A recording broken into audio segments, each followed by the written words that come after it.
In a forgotten corner of the city, there was an antique shop named the Corner of Time. The owner, a young man named A-Zhe, was a man of few words.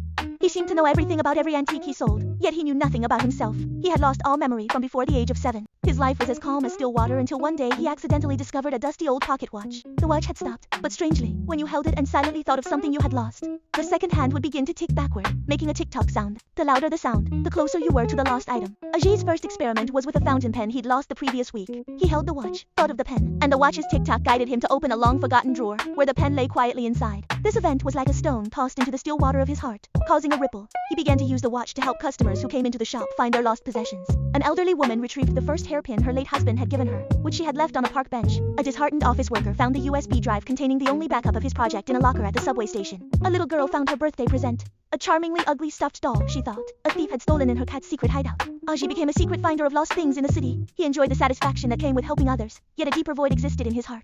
The thing he most wanted to recover was his own blank childhood memory. He tried countless times, gripping the watch and silently repeating, "My lost memory." However, the watch remained unresponsive. Time and again, the second hand stood still, a dead silence. It seemed that this magical pocket watch could find any tangible item in the world, yet it could not find an intangible memory. A-Zhe felt a profound sense of loss, beginning to suspect that he was destined to be a man without a past.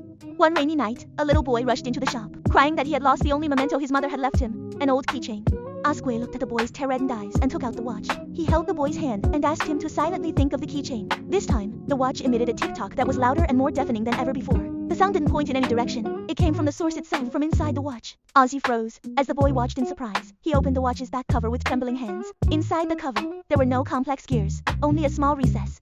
Resting quietly in the recess was the scratched, old keychain the boy had described. Engraved on the back of the keychain were 2 words, A-Zhe.